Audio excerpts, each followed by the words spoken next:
আন্তর্জাতিক টি-20তে 44তম Bangladeshi cricketer দেশসেরা strike bowler মাশরাফির কাছ থেকে ক্যাপ পেলেন বাঁহাতি পেসার মোস্তাফিজুর রহমান। ড্রেসিং রুমের সামনের এই রোমাঞ্চের রেশ কাটতে না কাটতেই টাইগার ক্যাপ্টেনের কাছ থেকে পেলেন নতুন বল। ওয়াইড দিয়ে শুরু হলেও বদলে গেলেন পরক্ষণেই। প্রথম স্পেলে 2 ওভারে দিলেন মাত্র 5 রান।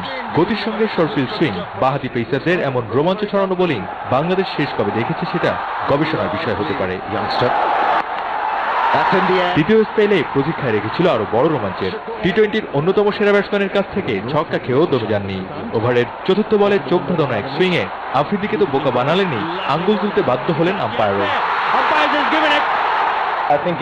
कुछ चीज़ें हैं मैनेजमेंट देख रही है, कप्तान देख रहे हैं और उन चीज़ों को इंशाल्लाह आने वाले दौर में, आने वाली वक्त में उन चीज़ों को इम्प्रूव करने की कोशिश करेंगे। सो मैं बहुत ज़्यादा पॉजिटिव हूँ इंशाल्लाह कि कहीं नहीं जाएंगे, यही लड़के आपके इंशाल्लाह आने वाले वक्त के स्टार्स हैं। শেষ ওভারটা হলো আরো ভয়ঙ্কর সুন্দর। এবার শিকার টি-20তে পাকিস্তানের পক্ষে সর্বোচ্চ স্কোরার মোহাম্মদ হাফিজ।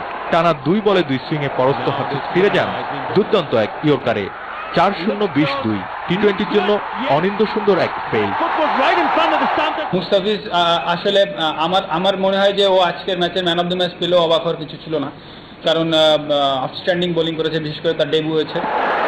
3 বছর আগে মিরপুরে ফার্স্ট বোলিং ক্যাম্পে ট্রায়াল দিতে এসে নজর কাড়েন কোচদের। এরপর নিয়ম করেই অনূর্ধ্ব 19 দলকে সার্ভিস দিয়েছেন সাতক্ষীরার এই পেসার। গেল বছর অনূর্ধ্ব 19 বিশ্বকাপে বাংলাদেশের পক্ষে শিকার করেন দ্বিতীয় সর্বোচ্চ 9 উইকেট।